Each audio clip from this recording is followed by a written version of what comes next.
Assalamualaikum warahmatullahi wabarakatuh. Sebelumnya, perkenalkan nama saya Renanda Putri. Di video ini saya akan menjelaskan tentang obat imunosupresan. Obat imunosupresif atau imunosupresan adalah golongan obat yang digunakan untuk menekan atau menurunkan sistem kekebalan tubuh.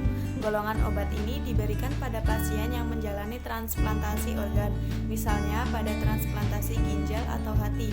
Selain itu, obat imunosupresan digunakan untuk menekan sistem kekebalan tubuh saat menerima organ baru dan mengatasi penyakit autoimun. Obat-obatan imunosupresan juga digunakan pada penyakit Crohn, salah satu jenis infeksi saluran pernapasan pada anak-anak, serta menjadi salah satu bentuk terapi untuk kanker ginjal. Dokter akan menentukan jenis obat imunosupresif yang diberikan dengan melihat kondisi pasien, baik pada pasien transplantasi organ maupun penyakit autoimun. Jenis imunosupresan yang pertama yaitu penghambat selektif produksi dan fungsi sitokin. Contoh obatnya ada silosporin. Silosporin atau siklosporin adalah obat golongan imunosupresan yang digunakan untuk menurunkan resiko terjadinya respon penolakan tubuh terhadap proses transplantasi organ. Silosporin bekerja dengan cara menurunkan respon sistem imun, sistem kekebalan tubuh sehingga mengurangi peradangan dan mencegah sistem imun menyerang organ transplantasi. Obat ini tersedia dalam bentuk kapsul, sirup, atau suntik. Merek dagangnya yaitu Sipol N Immunosporin dan Sandimun. Kategori untuk ibu hamil dan menyusui masuk dalam kategori C. Studi pada binatang percobaan memperlihatkan adanya efek samping terhadap janin, namun belum ada studi terkontrol pada wanita hamil. Obat hanya boleh digunakan jika besarnya manfaat yang diharapkan melebihi besarnya resiko terhadap janin. Silosporin dapat diserap ke dalam ASI. Bila Anda sedang menyusui, jangan menggunakan obat ini tanpa memberitahu dokter. Dosis silosporin. Silosporin hanya diberikan oleh dokter. Dosisnya akan disesuaikan dengan penyakit, usia, serta respon tubuh pasien terhadap pengobatan. Kondisi imunosupresan saat transplantasi organ, bentuk obatnya suntikan. Dosisnya dewasa 5-6 mg per kilogram berat badan per hari, diberikan melalui infus selama 2-6 jam. Kemudian dilanjutkan dengan penggunaan obat minum. Bentuk obat kapsul dewasa 10-15 mg per kilogram berat badan per hari. Dosis diberikan 4-12 jam sebelum operasi. Dosis pemeliharaan 2-6 mg per kilogram berat badan per hari. Untuk kondisi psoriasis dan dermatitis atopik atau eksim atopik berat, bentuk obat kapsul, dosisnya dewasa 2,5 mg per kilogram berat badan per hari. Dosis dapat diturunkan setelah gejala membaik. Dosis maksimal 5 mg per kilogram berat badan per hari selama 6 minggu. Untuk kondisi reumatoid artritis, bentuk obat kapsul, dosisnya dewasa 2,5 mg per kilogram berat badan per hari selama 6-8 minggu. Dosis maksimal 4 mg per kilogram berat badan per hari. Untuk kondisi sindrom nefrotik, bentuk obat kapsul atau sirup, dosisnya dewasa 5 mg per kilogram berat badan yang dibagi menjadi 2 dosis. Anak-anak 3-6 mg per kilogram berat badan per hari yang dibagi menjadi 2 dosis. Untuk kondisi pengobatan setelah transplantasi sumsum tulang, bentuk obat suntik, dosisnya dewasa 3-5 mg per kilogram berat badan per hari sejak sehari sebelum operasi transplantasi sumsum tulang. Dosis lanjutan 3-5 mg per kilogram berat badan selama maksimal 2 minggu. Bentuk obat kapsul, dosisnya dewasa, dosis pemeliharaan 12,5 mg per kilogram berat badan per hari selama 3-6 bulan. Dosis ini diberikan setelah dosis lanjutan sediaan suntik. Cara menggunakan silosporin. Silosporin dalam bentuk suntik hanya boleh diberikan oleh dokter atau petugas medis di bawah pengawasan dokter. Ikuti anjuran dokter dalam menggunakan silosporin sirup atau kapsul, atau baca petunjuk pemakaian di kemasan obat. Obat ini bisa dikonsumsi sebelum atau sesudah makan. Jika Anda mengonsumsi silosporin sirup, gunakan alat takar yang tersedia dalam kemasan. Untuk memaksimalkan efek obat, konsumsi silosporin dalam waktu yang sama setiap harinya. Jangan menambah atau mengurangi dosis tanpa berkonsultasi dengan dokter untuk menghindari terjadinya efek samping atau berkurangnya efektivitas obat. Jika Anda lupa mengonsumsi silosporin kapsul atau sirup, disarankan untuk segera melakukannya begitu teringat. Jika jeda dengan jadwal konsumsi berikutnya tidak terlalu dekat, jika sudah dekat, abaikan dan jangan menggandakan dosis. Simpan silosporin dengan rapat di dalam kemasannya. Letakkan di tempat bersuhu ruangan yang tidak lembab dan panas. Jangan disimpan obat di lemari es. Hindarkan obat dari sinar matahari dan jauhkan dari jangkauan anak-anak. Efek samping dari silosporin: sakit kepala atau pusing, hipertensi, mual atau muntah, diare, sakit perut, dan jerawat. Interaksi silosporin dengan obat lainnya: peningkatan resiko terjadinya kejang jika digunakan bersamaan dengan metilprednisolon, peningkatan resiko terjadinya rhabdomyolysis jika digunakan bersama dengan simvastatin, penurunan efektivitas dan peningkatan resiko terjadinya infeksi dari vaksin hidup seperti vaksin BCG atau vaksin MMR, penurunan efektivitas silosporin jika digunakan dengan karbamazepin, phenobarbital, phenytoin, isoniazid, atau rifampicin, peningkatan efektivitas silosporin jika digunakan dengan diltiazem, doxycycline, erythromycin, ketoconazole, chloramphenicol, nicardipine, verapamil, atau pil KB, mengganggu fungsi ginjal jika digunakan bersama dengan obat golongan aminoglikosida atau obat jenis lain seperti amphotericin B, ciprofloxacin, methotrexate, cotrimoxazole, dan obat antiinflamasi non-steroid. Jenis imunosupresan yang kedua yaitu antimetabolit. Contoh obatnya ada azathioprin. Azathioprin adalah obat yang diminum setelah transplantasi ginjal. Selain itu, obat ini juga diberikan untuk penderita reumatoid arthritis untuk merendahkan nyeri sendi. Azathioprin akan melemahkan sistem kekebalan tubuh agar tubuh tidak menolak ginjal cangkok yang sebenarnya dianggap benda asing oleh tubuh. Melemahnya kekebalan tubuh ini juga akan mengurangi peradangan pada reumatoid arthritis, di mana sistem kekebalan tubuh keliru menyerang jaringan tubuh sendiri atau autoimun, yang dalam hal ini adalah sendi. Obat yang melemahkan sistem kekebalan tubuh disebut juga dengan obat imunosupresif. Merek dagangnya ada Imuran. Kategori kehamilan, azathioprin masuk dalam kategori D. Ada bukti positif mengenai resiko terhadap janin manusia, tetapi besarnya manfaat yang diperoleh mungkin lebih besar dari resikonya.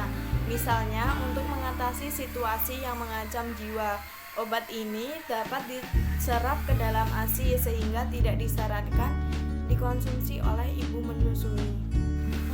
Dosis azathioprin untuk pencegahan penolakan tubuh terhadap organ pada transplantasi ginjal, dosisnya 1-5 mg per kilogram berat badan per hari. Untuk penyakit autoimun, dosisnya 1-3 mg per kilogram berat badan per hari. Untuk reumatoid arthritis, dosisnya 1 mg per kilogram berat badan per hari. Sedangkan dosis untuk anak-anak akan ditentukan secara khusus oleh dokter sesuai kondisi anak. Cara mengonsumsi azathioprin. Azathioprin dianjurkan untuk dikonsumsi setelah makan guna mencegah sakit mah. Jangan menambah atau mengurangi dosis tanpa sepengetahuan dokter. Segera konsumsi obat ini apabila lupa mengonsumsinya. Namun jika ada waktu konsumsi berikutnya hampir tiba, lewatkan saja dosis yang terlupa. Jangan menggandakan dosis berikutnya.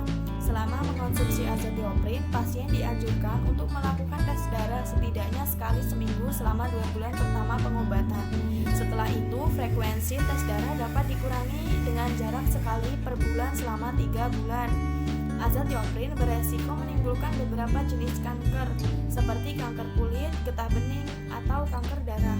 Diskusi dengan dokter mengenai manfaat, resiko, dan cara mencegahnya. Jangan menghentikan konsumsi obat ini kecuali atas anjuran dokter karena dapat membuat kondisi memburuk. Penghentian obat oleh dokter dilakukan dengan menunggu efek Efek samping dari azathioprin yaitu sariawan, mual dan muntah, kehilangan selera makan, batuk, tenggorokan serak, dan susah kencing. Interaksi azathioprin.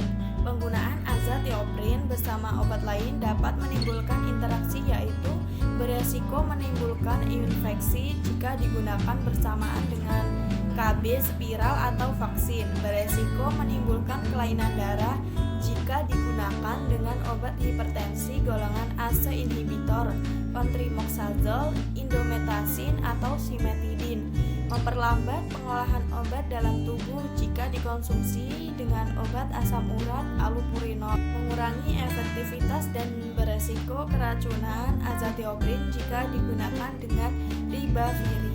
Jenis imunosupresan yang ketiga yaitu antibodi monoklonal. Contoh obatnya ada alemtuzumab. Alemtuzumab adalah obat golongan CD52 antibodi monoklonal yang digunakan bagi penderita B-sel kronik limfositik leukemia atau penyakit multiple sklerosis. B-sel kronik limfositik leukemia.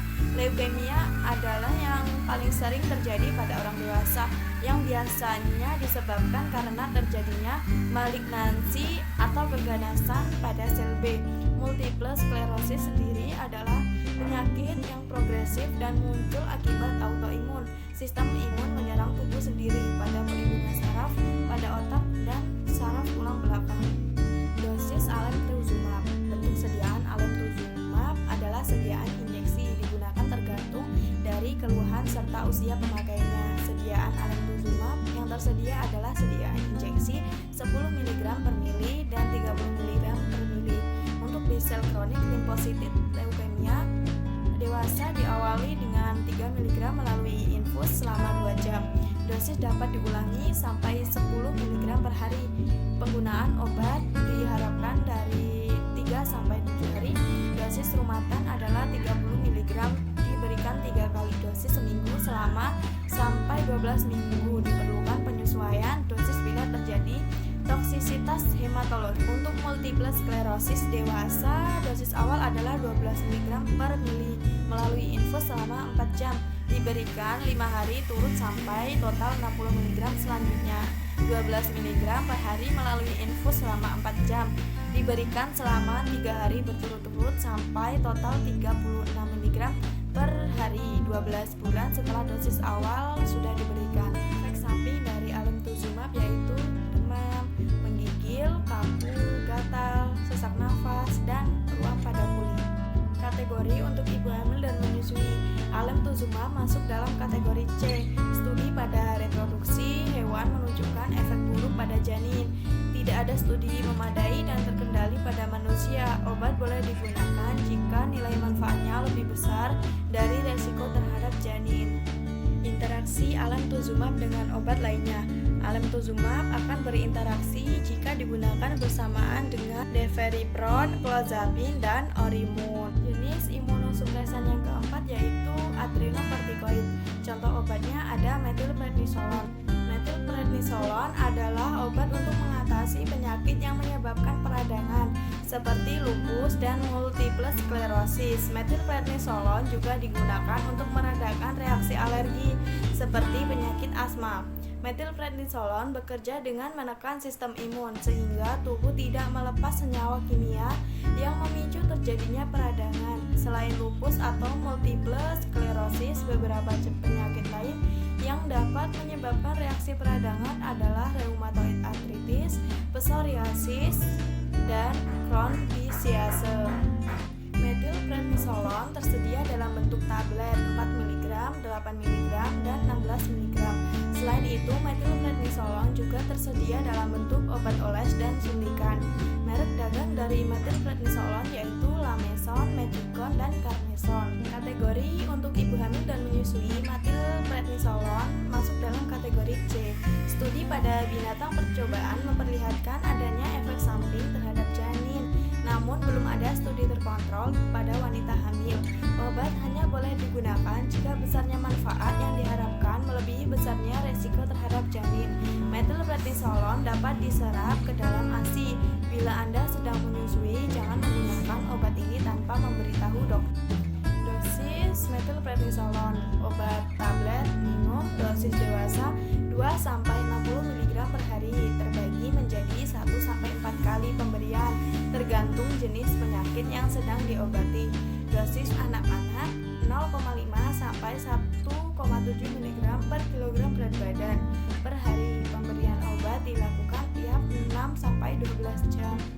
Tujuan untuk mengatasi peradangan seperti lupus atau multiple sclerosis. Tujuan untuk meredakan reaksi alergi dan asma. Obat tablet minum dewasa 4-24 mg per hari. Obat suntik dewasa 40 mg per hari. Pemberian dosis tergantung pada respon tubuh. Dosis anak-anak 1-4 mg per kilogram berat badan per hari. Tujuan untuk mengobati ruang kulit akibat reaksi alergi atau peradangan. Krim oles dengan kandungan metilprednisolon 0,1%. Dosis dewasa 1 kali sehari dioleskan pada area yang mengalami kelainan. Dosis anak-anak 1 kali sehari dioleskan pada area yang mengalami kelainan. Efek samping dari metilprednisolon yaitu sakit kepala, mual dan muntah, sulit tidur, dan keringat berlebih. Interaksi metilprednisolon jika digunakan bersamaan dengan obat lainnya. Meningkatkan resiko kejang jika digunakan dengan siklosporin. Meningkatkan resiko aritmia jika digunakan dengan digoxin. Meningkatkan resiko gangguan pencernaan jika digunakan dengan aspirin atau obat antiinflamasi non-steroid. Meningkatkan efek samping metilprednisolon jika digunakan dengan antibiotik makrolid, ketokonazol, eritromisin, rifampicin, dan barbiturat. Menurunnya efektivitas isoniazid dan obat antidiabetes. Meningkatkannya efek samping warfarin. Turunnya efektivitas metilprednisolon jika digunakan dengan kolestiramin dan hormon estrogen. Wassalamualaikum warahmatullahi wabarakatuh.